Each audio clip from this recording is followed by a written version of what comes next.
Video ini akan membahas bagaimana caranya kamu bisa mempersiapkan dana pensiun kamu hingga 108 jutaan.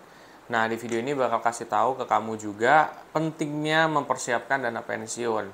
Dan bagaimana sih cara mencapai tersebut? Penasaran? Simak video ini sampai full.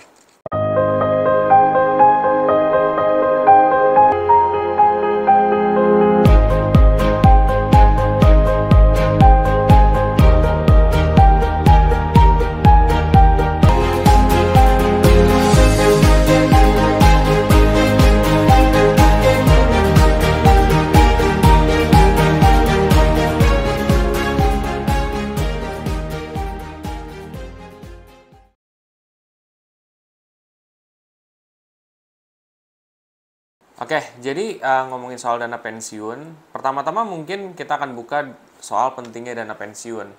Dana pensiun ini sangat penting buat kehidupan kita juga.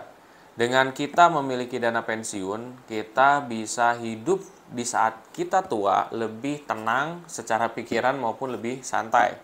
Karena ketika kita tua, kebutuhan kita tetap harus jalan, tetapi keuangan kita tidak seperti dahulu ya, ketika kamu masih bisa kerja ya. Tentunya dengan kamu memiliki simpanan, kamu akan lebih ringan kehidupannya, terutama dari pikirannya. Nah, juga kamu bisa terhindar dari hutang ya. Kamu bayangkan setiap hari kamu tidak perlu mikirin bayar utang, itu udah bener-bener enak ya. Kalau kamu yang belum ngutang, pasti kamu tidak tahu perasaan itu atau hanya mengimajinasikan. Tapi orang yang dulunya mungkin pernah utang atau gali lubang tutup lubang, tahu rasanya. But anyway, itu manfaat yang bisa kamu dapat ketika kamu bisa mempersiapkan dana pensiun. Nah sekarang, dana pensiun. Nah, spesialnya adalah nanti di sini gue juga sedikit cerita bagaimana gue pernah melakukan perjalanan investasi ya, untuk mencapai nominal yang lumayan lah gitu ya. Dan ini bisa gue sharing semua. Yang pertama-tama juga di sini gue akan bahas bagaimana strateginya kok bisa ya mempersiapkan sampai 108 juta. Gimana caranya? Nah, gue menggunakan salah satu aplikasi reksadana yaitu aplikasi Bibit. Jadi di aplikasi Bibit ini ada yang namanya simulasi investasi. Jadi di sini kalau misalkan ya gue pribadi itu sudah invest 10 tahun lalu ya. Nah, sekarang ya 10 tahun lalu dengan nominal 500.000 rutin setiap bulannya sampai 10 tahun itu gue bisa mendapatkan 108 jutaan lebih. Kalau gue invest 10 tahun lalu.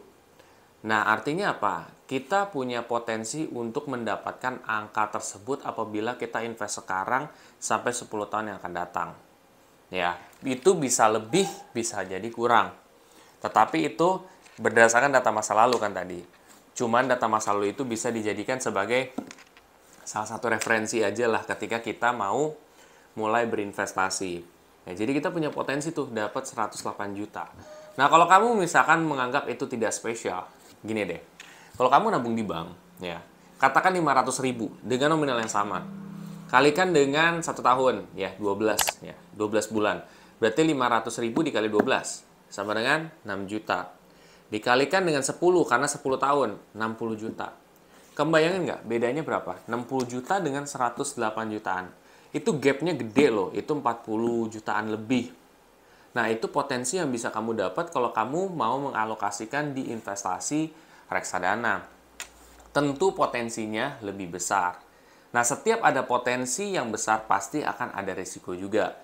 Salah satu resikonya adalah ya penurunan nilai investasi, seperti yang ada di disclaimer gue juga. Ya. Oke, jadi itu bagaimana caranya, itu udah gue kasih tahu caranya. Jadi kita investasi secara rutin. Nggak ada kayak trik-trik spesial, tiba-tiba lo jadi kaya dalam sehari 2 hari, enggak guys. Orang-orang kaya di luar sana pun juga walaupun mereka kaya dalam beberapa hari, itu pun prosesnya itu panjang. Untuk mendapatkan ide-ide itu atau mungkin ide cemerlang yang menghasilkan banyak duit itu prosesnya panjang. Jadi jangan mencari jalan singkat untuk mencari keberhasilan. Semua itu butuh kesabaran. Oke, nah itu yang bisa gue jelasin ke teman-teman semua. Lalu mungkin gue akan coba sharing ke kamu ya bagaimana pengalaman pribadi gue nih dalam berinvestasi di reksadana.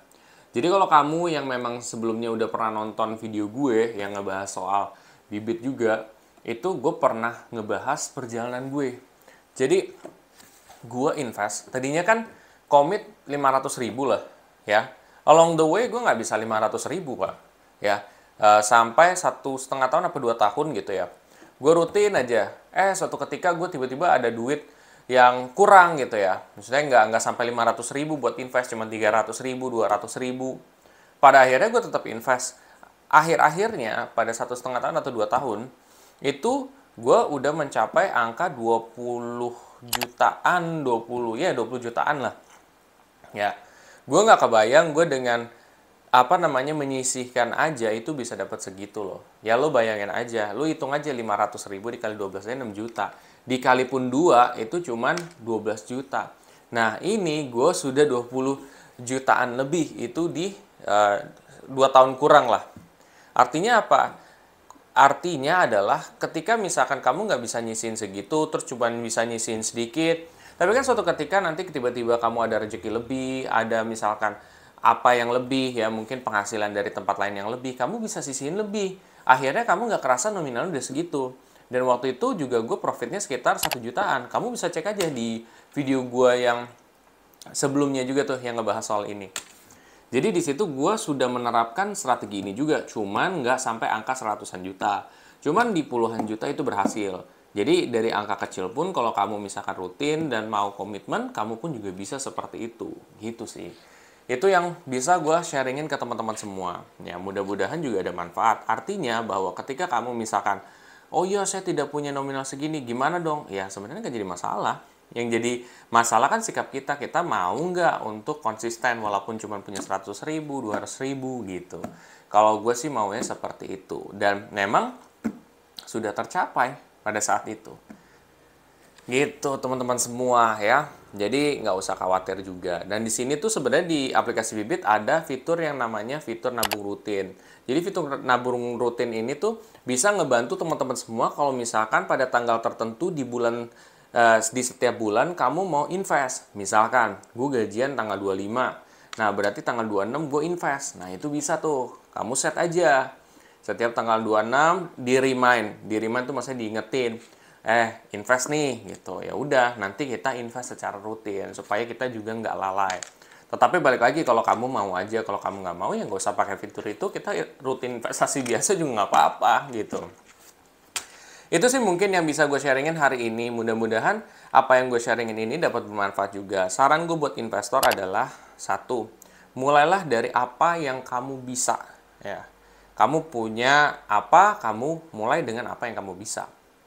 Kedua, bayangkan diri kamu ya udah tercapai hal tersebut. Perasaan kamu kayak gimana?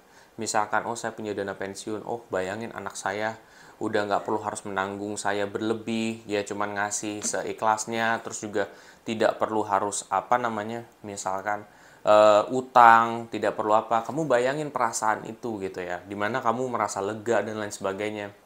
Dan ketika kamu udah bisa ke sana, kamu bisa fokus tuh untuk rutin setiap bulannya gitu. Itu sih yang mungkin bisa gue kasih saran ke teman-teman semua. Bila mana setelah ini kamu merasa video ini sangat bermanfaat, kamu coba share aja ke teman-teman kamu yang lain ya. Kamu share aja ya. Dan jangan lupa untuk subscribe, like, dan komen di video gue. Nah, buat kamu semua yang masih pemula, kamu juga bisa pakai fitur robo. Jadi fitur robo itu dengan cara kamu klik investasi sekarang ketika kamu mulai investasi reksadana. Itu di sana udah direkomendasiin 3 jenis reksadana yang sesuai dengan kamu juga. Itu aja, dan gue tidak di-endorse oleh Bibit di video ini. Sampai jumpa di video selanjutnya. Terima kasih.